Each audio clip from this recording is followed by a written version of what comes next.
Hello, Canucks fans. Welcome back to another episode of Canucks Conversation, brought to you by Bet365. My name is Dave Quadrelli. I am joined by Dave Hall today because it's a special edition of Canucks Conversation. It is the draft recap edition of Canucks Conversation. Dave, we're going to get your thoughts in a second, but I want to make sure I say right off the top to all the people watching on YouTube that you have a chance to be on the show because we have our super chats, and our super chat charity partner is the BC Mental Health Foundation. If you want to make sure your question or comment gets on the show, hit us with a super chat. Proceeds from our super chat will go to the BC Mental Health Foundation, changing the face of mental health and addiction by supporting breakthroughs in care, public understanding, research, and knowledge exchange. Okay, I did a lot of research on Alexei Medvedev, and we're going to talk about him later. Dave, how do you want to do this? You want to just go through each pick? And you know what? Yeah. I'd like you to give who you would have taken in each spot, because I know that's an exercise that we're going to do on Canucks Army. Just if you would have gone a different direction with any of these picks. Before we do that, though, just your thoughts on the Canucks draft work as a whole today. I thought it was interesting, to say the least. I'll admit, it was definitely completely, other than the first pick, which I was spot on. I was pretty excited about that. Aside from that pick, I couldn't have been further off from where they went. It's very clear after they made 6 selections in the 7th round that they had a pretty clear mandate within their system of what they're going to pick this year. And that's just, guys with dog in them. We're talking like just a bunch of relentless centers, a lot of right shots, just hardworking guys that are quite projectable. They didn't really take many swings, if any swings, this year. It was just overall a pretty safe draft, if you will. No, that's a different approach than we've seen the Alvin Rutherford management group draft with.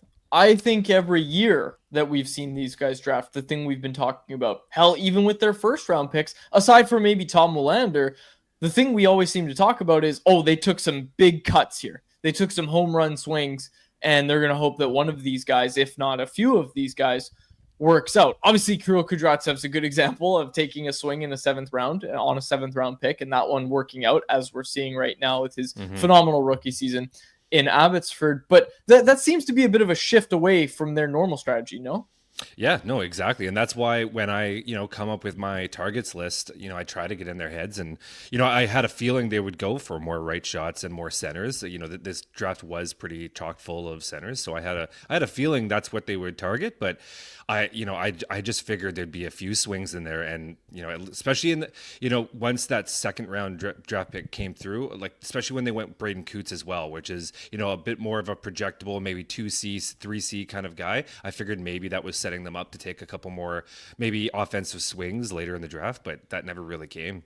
So let's talk about this first round pick. Let's start with Braden Coots, okay, as we go down the list. I want to talk about Coots because at the time you tweeted out, this is the guy that they should take. Now, I saw Victor Eklund was a name that people really liked as well. Kayshawn Aitchison as well. My immediate reaction, and I know this would have been the case because I was reading the Canucks Army comment section. If they had drafted another Swedish player, everyone would have lost their minds, right? That would mean every single one of Patrick Alvin's first round selections were Swedish players, and they would have lost their minds. Don't give me this, they should have taken Eklund, slam dunk.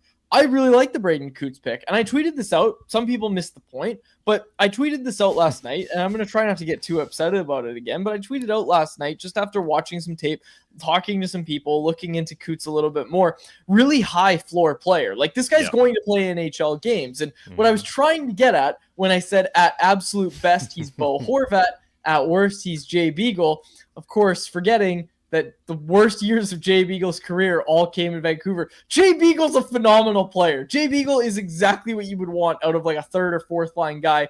Yeah. He helped win a cup in Washington. Don't get me started, okay? I'm going to try not to get started on that, but everybody lost their minds at me even bringing up the name Jay Beagle. Dude played 600-plus games. Most of these players in the draft, their worst-case scenario is playing Div 2 in Europe or never playing any NHL games ever. That's the worst-case scenario for most guys. I was trying to say it as a compliment that at worst, Braden Coots is going to be a really solid bottom 6 center who's going to play a lot of games in the NHL. Now, even saying these words right now, I know people are going, that's not what you try to draft in the first round. I am saying as the worst case scenario, that's what he'll be because he has that floor. He has enough abilities right now in his game. He's going to be able to play at least at that level. Now, that being said, his high end, I think there's a good statistical comparison, not so much stylistic comparison between him and Bo Horvat. Again, Oh guys, yeah. Warren Jr. I like the Horvat comparison. I ran that by a few people before tweeting it, but I look at that and say like, okay, other than the leadership stuff and the future captain stuff, which would make him a very similar stylistic fit to Bo Horvat, I think you're looking at best a really high end second line center here.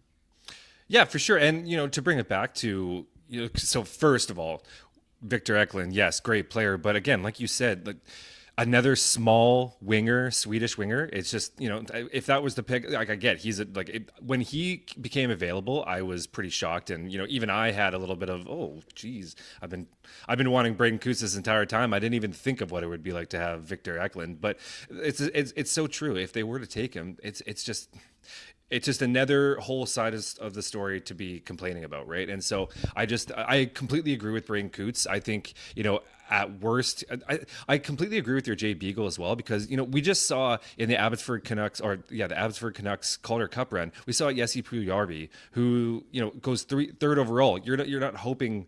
There you go.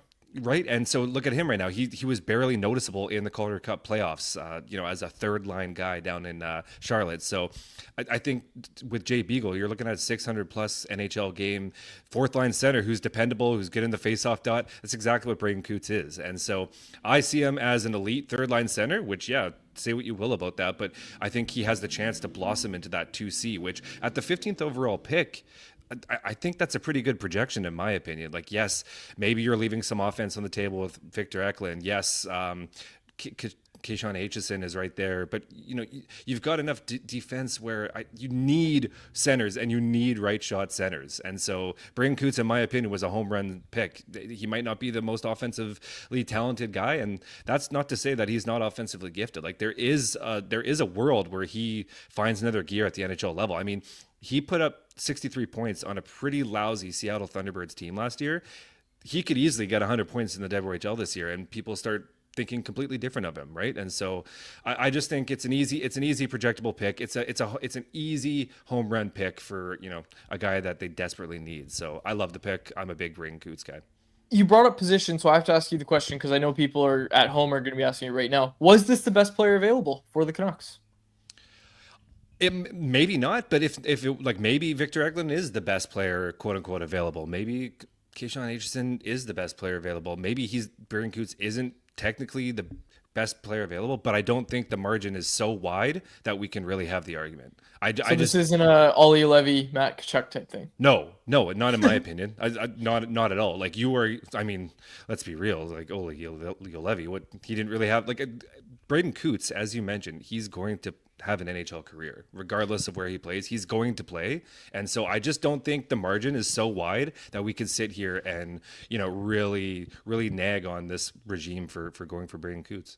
Yeah, I like Braden Coots. You're not going to get any disagreement from me on that one. I think the part where fans are a little bit frustrated, and I think they have a right to be as well, is that the picks later in the draft, as you said as well, were also safe picks. Like if you're going to go safe on the 15th overall pick, you would then think you go back to your strategy of home run picks later in the draft. That's not what they did. They kept it safe. We're going to keep breaking down these picks.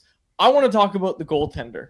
So buckle up, Dave, because this was one that you said you're gonna listen to me on, and you're just gonna rely on me. So I spent the last 2 hours, literally since they made the pick. Tyson Cole, shout out Tyson Cole. He wrote all the other news pieces of all the other players that were selected because all I was doing was texting people and watching tape on this guy and learning everything I can about Alexei Medvedev before the show started. So now I'm going to put on my goaltending cap, which I haven't done in a while. I don't get to do that as much as I used to, but I thought when I evaluate draft eligible goaltenders, I want everybody to think of a scale, right? You think of raw ability at one end of the scale, and then you think of like refined technique and just more of a finished product, I guess, on this side of the scale. Now, that's not to say goalies who are, go to the $12,000 goalie schools and their post integration is great by the time they're 13 years old. That's not to say that those kids can't become great goaltenders at the NHL level. But when I'm evaluating teenage goaltenders, draft eligible goaltenders, that's kind of how I look at it, is a scale of raw ability and how refined your technique is. Now, the Canucks' typical strategy is to go for the late round guys who have all that raw ability that Ian Clark is so good at finding. You go for all that raw ability, not a ton of technique, and you find those guys in the late rounds because with their junior clubs or wherever they're playing in their draft year, the results typically aren't great. Like, they let in some weird goals. They let in some weak goals, but how do they react when there's broken plays? How do they react east-west? How well do they seal off the bottom of the ice with just natural flexibility? What's all that look like? And those are the parts where you kind of have to dive a little bit deeper to find those guys. Like, you're not going to find any of that information. Well, I shouldn't say that. Well, you're not going to find it on a box score is what I should say. Okay. You're not going to find any of that information on a box score. So you need to do the work. You need to scout these guys, which is kind of why I've stopped doing it, to be honest with you, because it was a pain in the ass when I used to do it. When I used to go watch, I'm just like, oh, you had a low save percentage. Let's go see what you were doing. Well, how did you get there? And then sometimes I would watch some of the worst goaltending I've ever seen in my life. And then other times I would watch a guy like a Canucks Conversation, but I digress. I did want to bring this up as well because I'm working on the write-up for Canucks Army as I bring up this scale, right? I think back to a conversation I had on the record with Ian Clark back when the Canucks drafted a Koskenvo. And I talked to him about it and said, we were talking about the raw ability of Koskenvo. And he wasn't joking, but he said to me, I say this, and sometimes I think I shouldn't say this, and some people will disagree, but I can teach technique in a weekend. And there was some hyperbole in that, but there was also some truth to that as well. And the broader point that he's getting at is that you can't teach these things like this. Like I said, the flexibility, you can work on your flexibility, sure, but how hard do you compete? How do you deal with it when there's a deflection in front of you? You've already dropped down to the butterfly, and now the puck's moving east-west, and you need to move east-west, but you're already in the butterfly. How effectively and efficiently can you do that? How long does it take you? What are all your intangible assets look like? What do those look like? And I think that has been the Canucks strategy with Ian Clark at the helm of drafting goaltenders. That's been their strategy, is go find those guys in the late round, because Ian Clark clearly has an eye for these guys. Go find these guys in the late rounds. Now, when it comes to Medvedev, he's somewhere in the middle.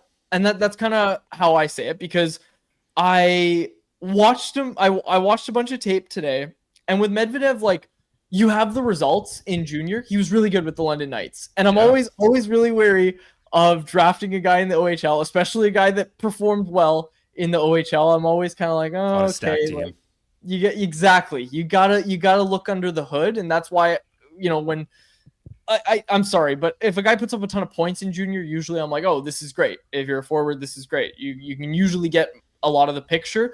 I firmly disagree that you can get the picture when you look at a goalie's stats in junior. There's so much that goes into it. And basically what I'm getting at, I appreciate it, Tiff. But what I'm getting at is that when I looked under the hood and when I spent these last few hours watching Medvedev, and I'm going to write this up, this is going to be a Canucks Army at some point tomorrow on Sunday. When I looked under the hood with Medvedev, I really liked a lot of what I saw. Yes, there's some refined technique, and I'm not saying that is a bad thing. That's why he went in the second round. But you look at a guy even like Askarov, right? Yaroslav Askarov. There were results because he was with Ska. Yeah. But that ability wasn't refined when he was drafted. And people that have listened to this show for years know that I said that about Askarov the minute he was drafted, and I don't think he should have gone as high as he did. But anyways, there's a lot of raw talent with Yaroslav Askarov.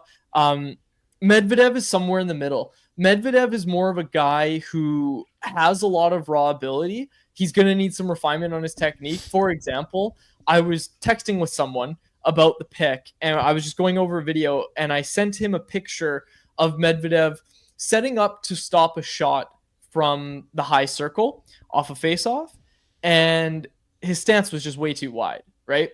And I said, look, his stance is wide. Raw. This is raw talent. This means he needs way more coaching. This means he's going to need a lot of work. And the person sent it back to me and said, well, look at the fact that, like, play the clip. He is still on his feet during this. Like, his stance is wide, but he stayed upright. He didn't go wide and then fall. He goes wide and then he's still moving, and he was wide. It wasn't good, but think of how easy that's going to be to fix. And that's kind of what I'm getting at when I say this is a guy right in the middle. Further to it, I reached out to 4 teams, just various people that know where Medvedev was ranked and how the team felt about them. 4 anonymous NHL teams, and I'll tell you this. 2 of them were like, oh, raw talent. And 2 of them were like close to a finished product. So I'm sorry, but 4 teams, these guys don't, I mean, maybe they know each other, but they didn't know I was talking to other teams as well. And I just reached out to four sources, 4 different contacts at 4 different teams. And they told me our guys ranked him raw, our guys ranked him really refined. So I'm thinking this is someone that's right in the middle of that scale. So I just wanted to share that. I'm gonna have a write up on excuse me. I'm gonna have a write up on Medvedev tomorrow. But he's got some really intriguing things, and like when you watch him play, you can see that innate talent that I think is so important when you're drafting goalies. And yeah, like I said, this wasn't going to be a guy you were going to get in the late round. Like, look at the reaction among the scouting community, right? People are like, oh, this is one of the best goalies in the draft, and I agree. I looked under the hood, and I think this is one of the best goalies in the draft. Now, so obviously, you know, I defer to you. You just laid it out perfectly. But obviously, I did a little bit of digging myself. I'm not coming in completely blind. So I think what you just said, you know, he's raw, he's athletic, he's got all these great skills. The only issue that I had is when I read it, it just sounds like Aku Koskenvoa, which is great. But Aku was back in the 6th round, right? So like you said, he's not going to go. But I think the issue that I think probably most people will come out with is that, you know, 47th overall, where there was still quite a few guys to go. And then they also picked, you know, first overall pick in the 3rd round. And so my question to you is that just a case of them being worried that he wasn't going to fall to the 3rd round? Or is that just you know what, this is our guy. We're not too high on many of the players right after. Let's just take him now. This is our guy. I think it's a bit of both. I think it was their guy, and they didn't want to miss out on their guy. That's happened in past years. The Canucks really like Joel Blomqvist. I think I reported that at the time as well. They wanted Joel Blomqvist. They did exactly what you just said. They wanted to wait. That didn't work out. Joel Blomqvist got scooped up by the Pittsburgh Penguins in the 2nd round. I will also say this. There's been a general trend with the Canucks, and I think this is a good rule to follow. You should be taking a goalie 2 out of every 3 drafts. Like, with how goalies turn over and how much turnover there is at the position. Also keeping in mind that you're never really taking 2 or 3 in a single draft. You think of how many defensemen you take, how many forwards you take in a draft. You shouldn't take 1 every year. I don't think there are teams that say, okay, we're going to try to take at least 1 goalie every year. But let's not forget that the Canucks hadn't drafted a goaltender since 2022 when they took Ty Young. And look, Ty Young, name dropped by Patrick Alvin last week, they love him. Did some really great things in his first year pro. Told you so. Just throwing that out there. But I did. I called Ty Young early. But anyways, also I have the title of being the only guy that talks to Ty Young at training camp for the past 2-3 years, and dev camp, same thing. I always go talk to Ty Young. He's a great dude. I love my conversation with Ty Young. But anyways, back to what I was saying. What was I saying, Dave? Oh yeah, so I don't think they had the option. I don't think they had the option to wait. And I will also point out that if you're not going to take one, right, in 2023, and you're not going to take one in 2024, I have no problem with your 2025 goalie, which we knew they were going to take. Like, it'd be ludicrous to go 3 years without drafting a goalie. Yeah. I have no problem with them doing it and getting a high-end guy like Medvedev. And I really like Medvedev so far from what I've seen, just from the viewings that I've had. I really do like Medvedev. I think he's a good goalie. I think he's going to play. You talk about high floor. I think he's one of them. And here's another thing, Dave. One of the youngest players in this draft. Yeah. He's still growing. He's listed at 6'2". He told everyone today that he's 6'3". A direct quote is that I have another inch in me. That's what he said. He might get to 6'4". And that's the thing. He was. Where did I read it? I think Stephen Ellis had it that he was 5'10" or 5'11" last year. Yeah. And he grew into his body, and here it is. Okay. This is what Stephen Ellis wrote. Like any goalie who grows, Medvedev needed time to adjust to his larger frame. He was drafted to the OHL in 2023 as a 5'11" goaltender, but stands 6'2" now. And according to Medvedev, he's 6'3" today. And then Stephen goes on to talk about the success in the OHL this year. But I do like this pick. I like it. I like that it's a guy who's put up solid numbers, got the raw talent, and he's young. He might have another inch in him, Dave.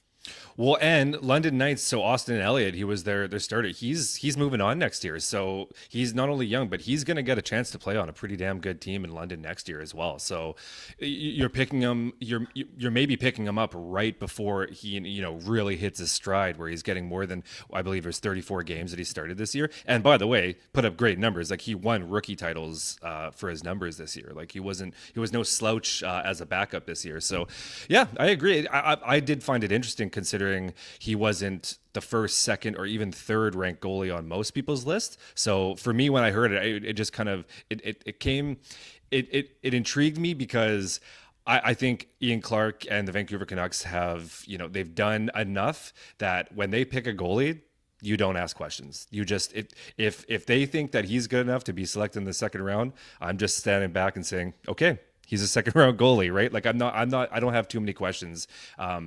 And I trust their judgment, to be honest. I think they've earned that right at this point. They've churned out some pretty impressive goaltending. I mean, Ty Young, is it RD Seelovs? Those we're talking about some pretty impressive young goalies right now. So I will say this. I thought Ravensburgen was going to go top 20. He goes 30th overall. Mm-hmm. I can't believe the goalie was... Yeah, which, by the way, that was the weirdest thing, right? Like, you already have Yaro Askarov. You're about to trade for Archer Sheelovs. I'm joking. But... Ravensburgen not going as the first goal in the draft, that shocked me because it was a pretty clear 1 and 2 between him and what's that guy's name? Amechknov. Oh, I'm not even gonna. Yeah, I got it. Hang on. I'll pull it up. Oh, Andreyanov. I was close. Classic Columbus pick. Yeah, that was that, and that's the thing. They jumped, and I know a topic on today's show is going to be trading down. They could have traded down for that pick. I was stunned. I was stunned that he went first out of him and Ravensburgen. It was, like I said, it was a pretty clear number 1 and 2 in this draft. I thought both were going to, well, no, I thought Ravensburgen was going to be a first rounder, and I thought Andreyanov was going to be, excuse me, he was going to be an early second round. Really? But I digress. Okay. Yeah, I knew he was the number 1 ranked international goalie. It was a pretty clear number 1 and 2, I thought, heading into it, having done minimal research ahead of the draft, but that one surprised me that it wasn't Ravensburgen to go first, because I just think Ravensburgen's a better goalie. But we'll see how that one shakes down. But yes, I do like the pick of Alexei Medvedev, and I'm sure we'll talk about him more. I'll have a write up as well, but I don't want to hijack this whole show. Broke Shinobi, regular listener of the show, in the chat said, "I love it when Quads gets in his bag about goalies. Knowledge with the wisdom." I don't get to do it very often anymore. This is your time, baby. Goalies. This is my time to shine. I like doing it. It's fun. It's fun to do. Okay, now Dave, the third round pick for the Canucks, Kieran Dervin, another center here with the Kingston Frontenacs of the OHL. A heavy CHL draft for the Canucks. Yeah, all their picks are going to play in North America next year. Oh, I didn't think about that. We're going to talk about Wilson Bjork, who I want to talk about after, and that was going to be one of my questions: where's he going to play? Okay, Kieran Dervin. Let's focus on him. What do you like about this player? I feel bad for the player because I think he's probably going to get a bad rep for where he was taken. I think he was probably taken quite early, but he's kind of a prototypical style of player that they obviously targeted this year. He's just a heavy set, well-rounded guy that's just, he's a projectable player. He's already arguably pro ready, right? Like his physical elements could probably withstand the AHL rigors right now. So, you like that. I just don't know, what the offensive ceiling is on that. So you want to talk offensive ceiling. I think there was just some easier swing picks that you probably could have taken. But my biggest knock on this entire pick, and this is why I feel bad for Kieran, because he's a fine player. But I think at this point, if you're taking, if you look at his rankings, and you don't always go off rankings because, as you already mentioned, teams have their own personal guys. Obviously, the Canucks had their own personal guy.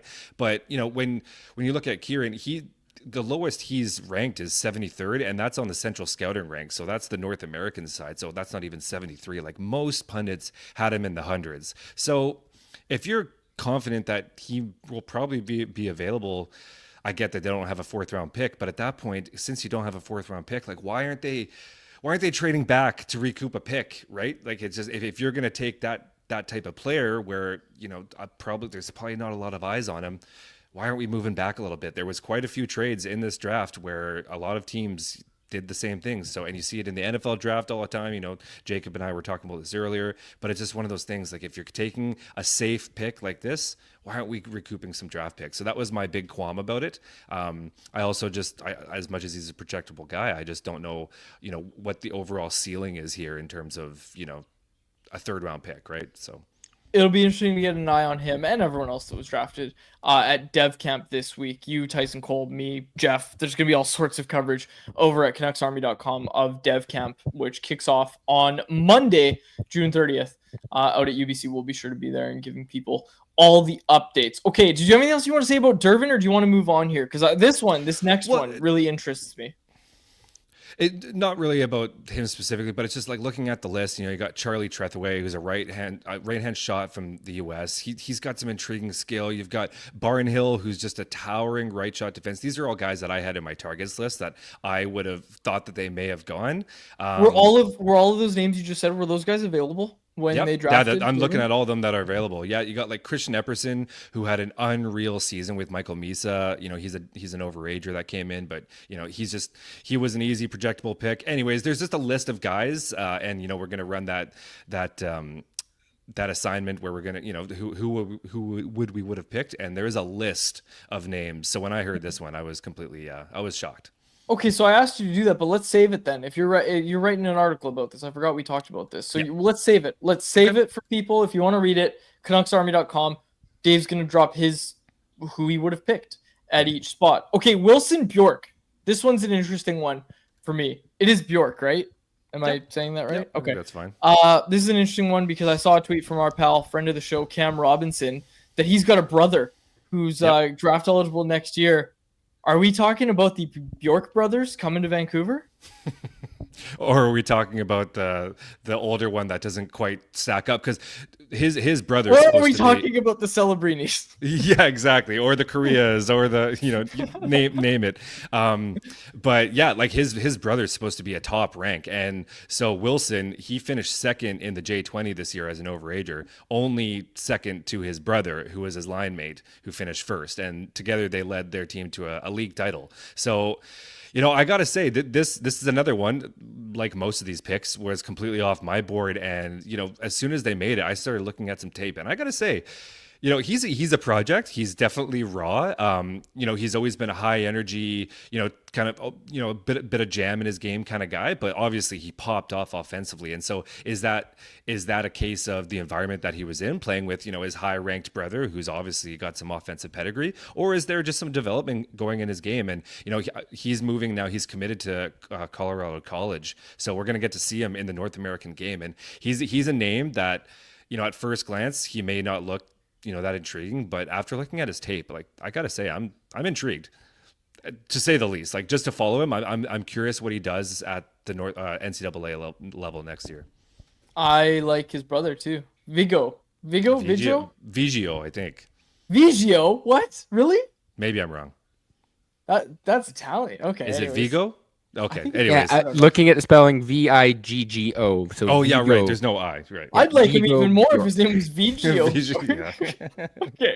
Okay. So Wilson Bjork selected in the 4th round by the Canucks. Their next pick.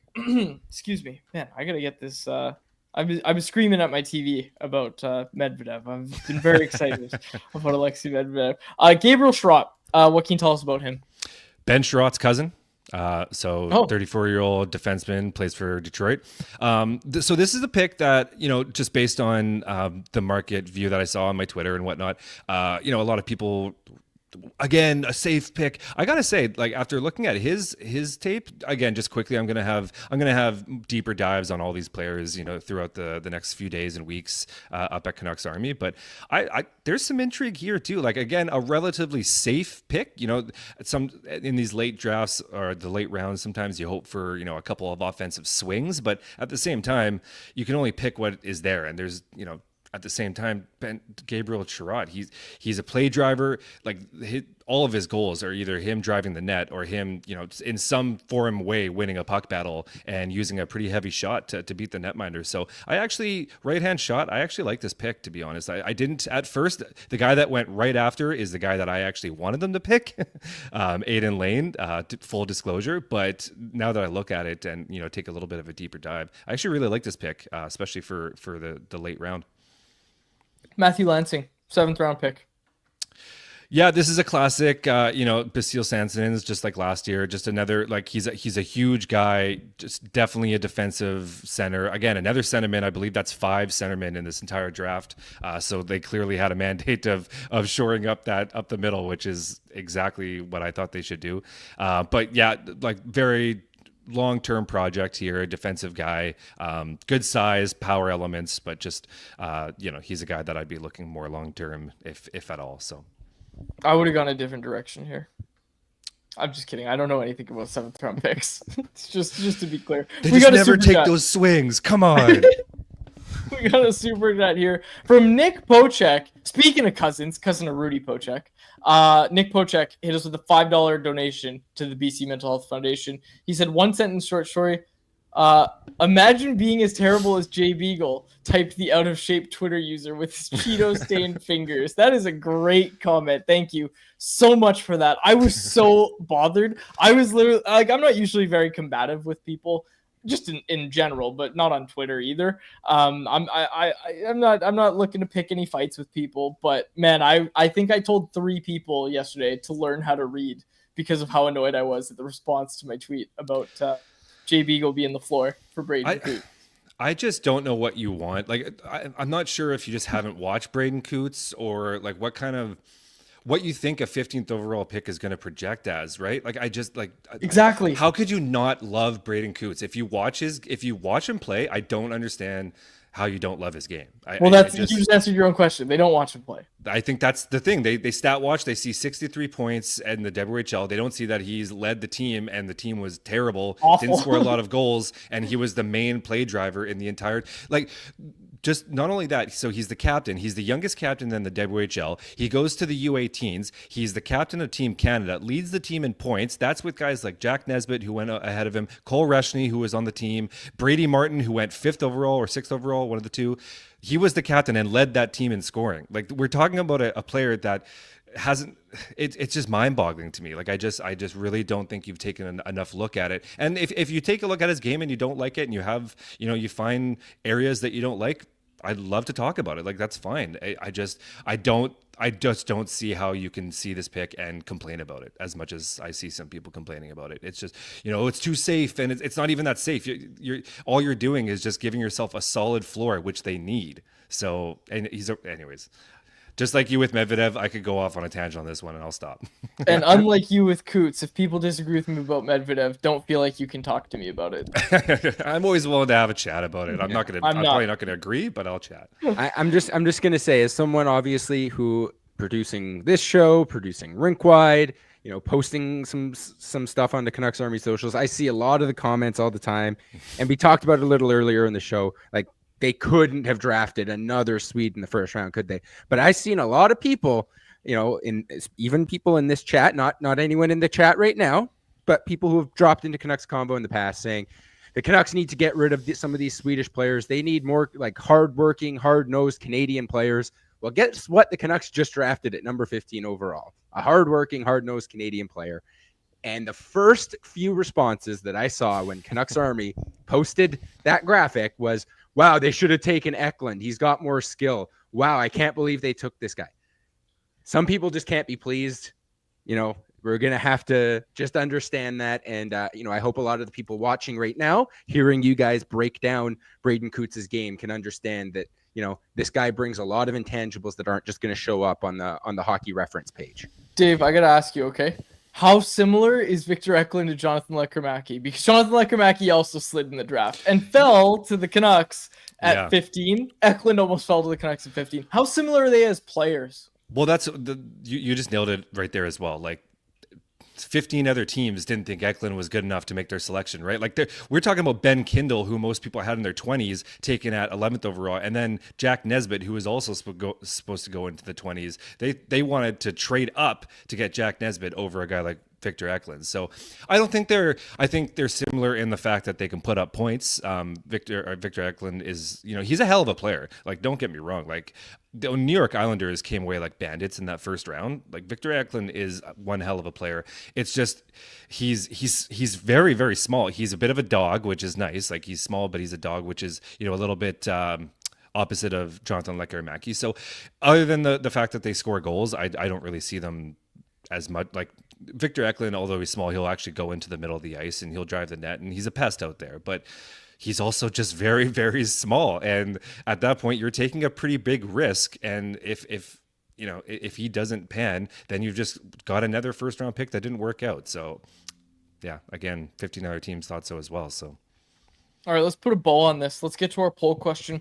It's a presentation of our friends at Pacific Toyota Dealers who want to tell you about the 100% electric Toyota BZ4X. An SUV packed with plenty of space, the BZ4X can handle any terrain and can take you from the city to the slopes. It's backed by the peace of mind that comes with knowing you're driving a Toyota. And if you're driving a BZ4X, you get access to HOV lanes, even if you're driving alone. When you choose the BZ4X, you can get a $5,000 incentive, and now you can finance the 2025 BZ4X LE all-wheel drive from 0.99% APR for 36 months. Visit shoptoyota.ca or your local Pacific Toyota dealer today. All right, a poll question today. It was, what draft letter grade would you assign to the Canucks for their work at the 2025 NHL Draft? A, B, C, or D, F? Leading the way with 53% of the vote is B, 22.2%, excuse me. 22.2% of people said C, 18.9% said A, and 5.9% said D or F. I'll go first, Dave. I don't know much about these prospects except for Medvedev. Medvedev's an A. Medvedev's an A+. But on the whole, I think I'm probably at like a B or B-, just because of what I said earlier. They went safe with Coots, which I liked, and I think that's a fine pick. I think it's a good pick. I think they went safe, but it also probably was the best player available, if you ask me my personal opinion. I like Coots. I like him a lot. So that helps their grade. I like Coots, but I didn't like what they did afterwards. I don't think... And again, I shouldn't even say I don't like. It's just that I would have liked to see more swings if you went the safe route in round one. Take some more swings later on in the draft. That's all. That's the only reason. So I'd say like B-, which I'd remind people is still a fine grade to get. You nailed it. I was gonna say B- exactly. Damn it! Yeah, sorry. Yeah, no, it's okay. No, I think that's right. I think that's right. I think you've. At the very least, you didn't make, you got Braden Coots, who's going to play NHL games. You got Medvedev. You took some safe picks that are probably going to shore up, your depth, which they really needed. They needed centers, regardless if they were going to play NHL games or not. You need some centers. And so at the very least, you got yourself some Abbotsford Canucks that might go on another Calder Cup run up the center. Like, and also, like, it's important to remember that there was a lot of backlash on picks like Sawyer Minyo and Ty Mueller in the 3rd and 4th rounds and Vilmer Ulriksson. And look at them now, right? Like, it's important to let these kids at least, develop. And that's why I'm not too concerned with, the safe projection, because, at the end of the day, like, some of these guys could play NHL games. So I just, I like to take a back breather and just let the year play out. But I think B-. I would have liked to see a swing in the 3rd round. You got a guy like Cameron Schmidt, who I knew was going. I was fighting with a few people last night about how early he was going to go. I had a pretty good feeling that Cameron Schmidt was going to fall well past the 2nd round. But if you weren't going to trade back, I would have liked to see them make a swing and maybe Cameron Schmidt, who of course went to the Dallas Stars. I would have liked him going in the 3rd round maybe, but. People in the chat, let's see what they had to say. Jordan in the chat said C-. Dylan McDonald said C, and 76 says he agrees, I believe, with a B- is what he said. So yeah, I again, nobody's walking away from this draft being like, oh my gosh, the Canucks did so much better than any of us could have thought they would have done. It's fine. It was a fine draft. They also didn't I don't think they botched every pick they took or did anything, horrible malpractice or anything like that, unlike the Penguins and the Flyers. Yeah, exactly. It's all right. Sorry, did you have more you want to say? No, it's good. No, C plus, B minus, somewhere in that range. Sure. All right, let's get to anyone else. But before anyone else, I want to tell you about Greta. By now, you know Greta's a great spot to watch the big game, but did you know it's an even better spot for your upcoming party or event? If you need a venue for a team building or summer social event, check out Greta. They got the street food menu, the arcade, and of course the bar. It's always a fun time with plenty of options. Make Greta your spot for your next event. For more info, go to gretabar.com. Greta Bar, YVR, 50 West Cordova Street is the address. Let the games begin. All right, summer weather's here, and it's a great time to get out to the Nat. Anyone else is brought to you by the Vancouver Canadians, who are playing a nooner at the Nat. No, it's Marvel Superhero Day today. Marvel Superhero Day at the Nat today. And then make sure you come out, celebrate Canada Day on July 1st with a 1:05 p.m. first pitch and bucket hat giveaway. The Nat is going to be rocking all weekend long. Enjoy the weather, folks. It's a great time to get to the Nat. For tickets, call 604-872-5232 or check out CanadiansBaseball.com. Okay, I want to get to some questions from the chat. I want to get some reaction. This one was from, where'd it go? Yeah, this is from McDoss 1017 in the chat. He said, this is a question for you. How does Coots compare with the Kraken pick, Jake O'Brien? Dave, Jake O'Brien was my boy as soon as you told me his height. Tell me about Coots versus Brian. Yeah, O'Brien, I think there's just a little more upside with Jake O'Brien. Like, I think you are looking at a potential first line, like Braden Coots to me is a good 2C and an elite 3C, whereas Jake O'Brien's a good 1C and then an elite 2C, in my opinion. He's got bigger size, he plays a little bit of a heavier game, so his game's still a little raw, so I think there's a lot more runway to go with him. So I do like Jake O'Brien. I was really hoping that he was going to be this year's best kept secret, but that didn't happen. But I think they're somewhat similar. I just think Jake O'Brien carries a little bit more upside, in my opinion. This is from Flatline on Twitter. He said, any update on a trade for a center? As much as we're talking about the crop that they pulled and what they came away with from the draft in terms of drafting players, I thought they were going to use the 15th pick, but I'll remind people, yesterday's show, Harmon said he didn't think that they were going to use the pick. He thought they were going to draft it. And that was a perfectly fine opinion to have. And that was a perfectly fine, perfectly reasonable expectation because, hey, draft weekend's coming to an end, Dave. This team still has a massive hole at second line center. They've still got work to do. And look, Jim Rutherford said, yeah, well, we'll see what's left over by free agency because they'd hope to get most of their work done before that. Free agency is a couple days away. This team still has massive, massive question marks at the NHL level. It's going to be interesting to see how they pivot. They don't have a 15th pick. I already know what you're going to say, but I think a lot of people are going to agree. Do not trade the 2026 pick. No. Don't trade the 2027 pick either. You don't know. Like here's the thing, right? People are saying, well, you got to get better now. Here's the thing. 2015 is one thing. But when your team is one Quinn Hughes injury away or one Quinn Hughes departure away. Let's throw that out there for 2027, okay? One Quinn Hughes injury or departure away from being an actual lottery team, you do not trade picks that could turn into Gavin McKenna and could turn into, who's the kid in 2027? I heard he's really good too. Landon DuPont. There it is. That kid as well. Landon DuPont. I'm a big Landon DuPont guy. But you don't make those trades when you can be that close to being a lottery team. You just don't do it. You don't do it. And you don't do it this far out. You don't do it this far out from knowing where you're going to be. It's one thing to do it at a deadline. It's another to do it on a couple days after the draft, the previous draft finished. Well, and yesterday there were some reports that they were shopping it for a middle six center, and I almost had a heart attack. So, like, in my opinion, I was thinking, like, so the same player that you have in your system that you're just not going to give a little bit of a bump to, aka P.S. Suter, you're going to be looking for him with the 15th overall pick. I think at the end of the day, I agree with you. It's just not, they're just not in the right mode. I know I said on your show a couple days ago, right? Like, I'm just not convinced that the player that they would be getting back at this point is going to move the needle enough to put them right into contention mode. And if it did, that means it had to have been attached with Tom Wielander or Jonathan Lekkerimaki. And at this point now, you're just, what's the saying? Robbing Peter to pay Paul. It's just,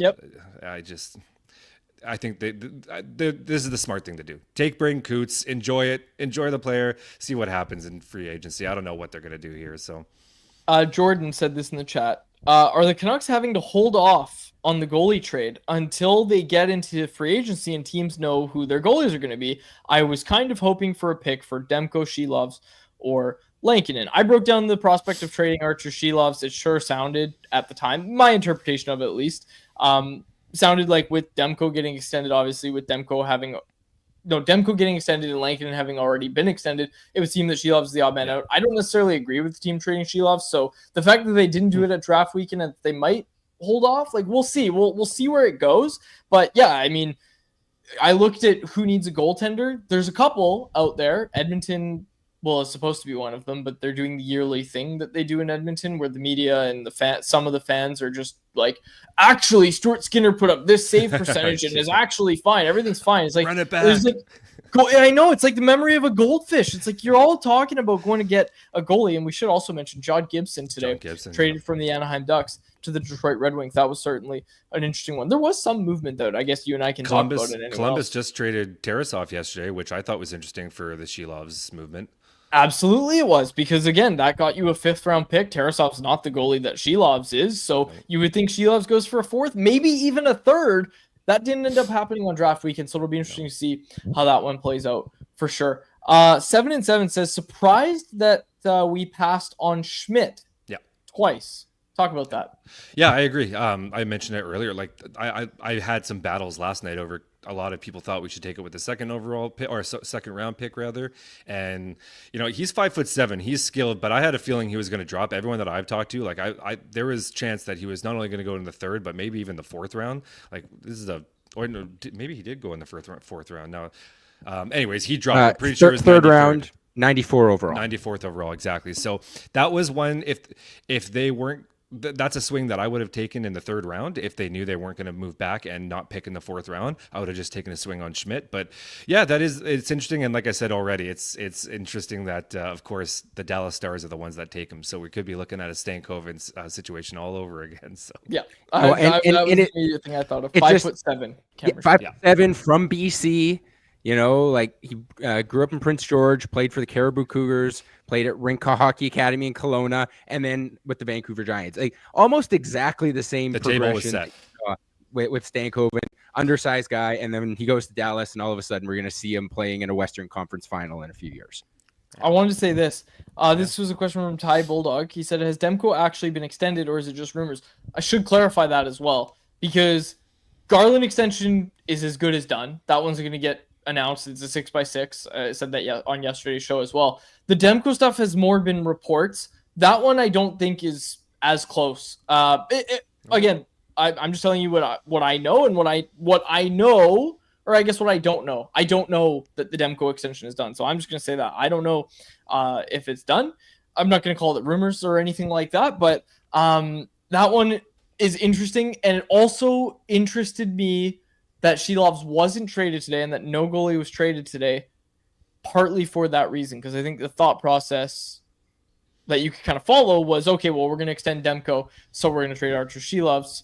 But some of the stuff that I think was being said, I think Drager said it, was that the Canucks wanted to get Demko done because they didn't want to head into the year with a UFA goaltender. So it'll be interesting to see how this one plays out with Shelovs not being traded today or yesterday. And everything that I've heard, Tolopilo is going to be re-signed as a RFA. They're giving him the qualifying offer, right? Yep. And Ty Young has already been, Patrick Alvin specifically mentioned him that he wants him in the AHL. So someone needs to go. Isn't Tolopilo a UFA though? No, he's an RFA, I believe. Oh, yes, you're right. Okay, good. There you go. I think I called him a UFA maybe on yesterday's show. So okay. Anyways, thank you for the correction there. And we should also mention Patrick Alvin name dropped Tolopilo and name dropped Ty Young when he was asked about Archer Shelovs. Yeah. So do with that what you will. Speaking of Alvin, he spoke after the Coots pick. That's up now on Canucks Army. We have the full availability. You can we have some of that audio now if you want to play it. That's okay. I don't think send people over to the full go video. watch it. Watch all the ads. Maybe click on the ads. Buy the products that are advertised. Do that. So I did want to say this as well. Todd Harvey is speaking right now. We're obviously not covering that right now because I think it's happening as we speak. So we're going to have that on the Canucks Army YouTube channel as well. Jacob, do you have a new Family Feud survey out, or the busyness, do we not get it done? Yeah, no, it just too much other stuff going on. It'll be ready for Monday's regularly scheduled episode of Canucks Perfect. Convo. All good. Okay.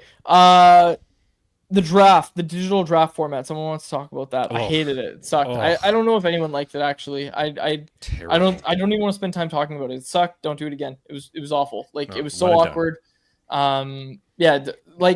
First round took forever. I know it's always long. Forever. It was like over 5 hours, was it not? Here's what I've realized. 5 hours. 4.5. Here's what I've realized, and I hope this isn't controversial, doesn't get me in trouble at all. Things that remind me of COVID really bother me. Yeah. And I'm not talking about masks. Okay, I'm not trying to rehash the mask debate in 2025, but there's no need for it to be virtual. There's no need for the technical difficulties. There's no need for all this crap. That felt like something that would have been great during 2020 or 2021 when they were like, you know what? We can't all be together, but we made the best of it, and it wasn't great, but don't worry, it's just temporary. This is COVID. This is just an unforced error. It was weird. And this is also the important thing to bring up. Everybody's blaming Gary Bettman. The teams asked for this. The teams voted for this. It was 26 to 26 to 6. They all wanted to save money. This. They wanted this. The teams wanted this. Terrible. So don't do it again, please. What I think will happen, you just saw Rogers paying billions of dollars for these NHL TV rights. Sportsnet is getting absolutely annihilated on social media for how that broadcast was last night. Yeah. They're going to go right to the NHL and say, you're never doing this again. Go back to the way it was, or no one's going to watch the draft anymore. We paid a lot of money for this. So as much as the owners wanted to save money, money talks, and Sportsnet is really funding a big chunk of this NHL bankroll for the next dozen years, however long that deal is. I'll tell you this. Okay. The thought I had last night, and I was obviously working it. The thought I had last night and even today as well. Not so much today. I like rounds 2 through 7. It's a lot more chill. I like rounds 2 through 7. But the thing I thought of last night was I can't imagine being a hockey fan and just watching this by choice. I'm looking outside. It wasn't even that sunny last night, but I'm I can think of 100 things I'd rather be doing right now. My goodness, it was painful to watch. It was terrible. It was not good. It was terrible. And that was the thought I had. And that's the lens I try to look at some stuff is, if I were just a fan and didn't have to work the draft and didn't have to work this event, would I want to watch this? I find myself thinking about that a lot when it comes to the Vancouver Canucks, but this draft, I would not have watched that. If I had a choice, I would not watch that. I just wouldn't. I wouldn't care about it. I would not sit through that. I would go catch up with who was drafted after. My life would be just the same.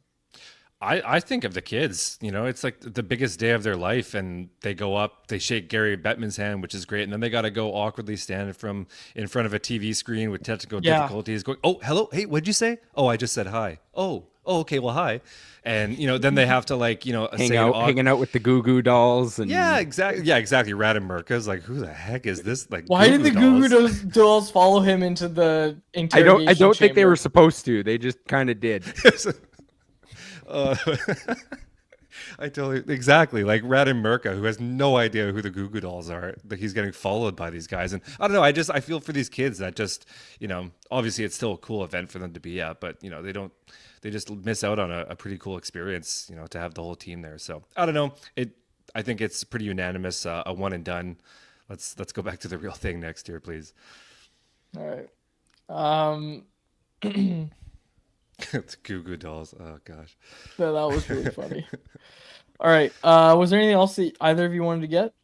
Well, I actually just going back to all this goalie talk. I've seen just to clear my opinion. I don't know what yours is about. I've seen a lot of I guess RDC Lovs is definitely traded now that we've drafted a goalie. In my opinion, they don't correlate in the slightest. We're talking about a 6 to 7 year difference here, and I in my opinion, that he might get traded at the end of the day, but I think that's more correlated to a Thatcher Demko, Kevin Lankinen duo than an Alexei Medvedev draft pick.